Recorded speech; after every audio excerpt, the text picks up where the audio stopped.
Hello, this is Gerald Sorensen with the Twin Power Real Estate team, and this is Cashflow Corner.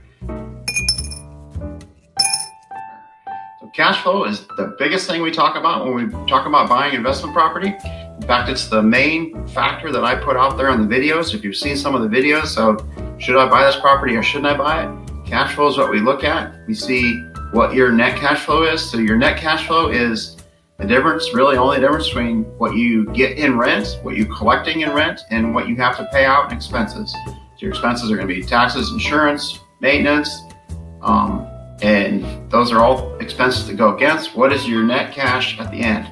So we look at cash flow on an annual basis. You don't want to think about it monthly because you might have some vacancy or maybe you have to replace a furnace. So obviously those months would be negative cash flow. What at the end of the year did you cash flow for that property? Is it a good positive cash flow? Second thing, which we really don't talk about, is debt reduction.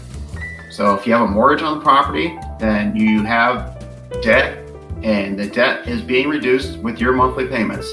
So you have a combination of principal and interest in those payments. The interest is deductible on your taxes. It's a full expense.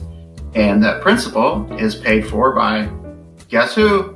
Not you, by the tenant. So the tenant is paying that principal down for you. It's a real hidden income that we don't think about very often. If you rent the property 15, 20 years, a tenant will pay off that property for you. That would be a free and clear property that all you had in it was still your down payment. You didn't have any more principal payments along the way. So that's great.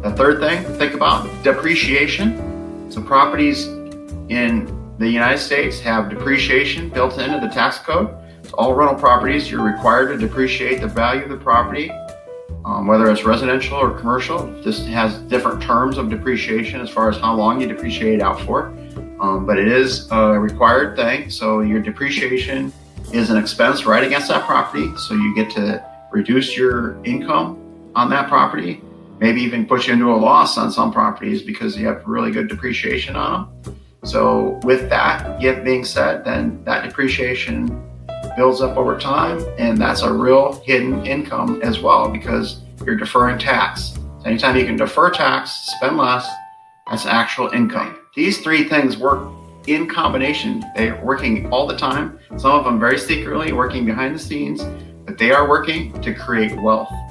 So that's the difference between just talking about cash flow and wealth. Wealth is what we're really trying to build here in the long run. What are you going to do with your wealth? Totally up to you. You could be thinking retirement, or I just want to build wealth to pass it off to kids, whatever. That's good for you. These all things happen at the same time. Something we haven't talked about, appreciation. Properties will appreciate typically between 1% and 10%, depending on the property and location. So appreciation of, say, you have a bunch of houses that are worth about $1 million. You appreciate them for about 2%. That's $20,000 of more hidden income. You don't get it now. You get it when you sell the property. But that's all happening behind the scenes as well. So rental property over time is going to create not only cash flow, but wealth.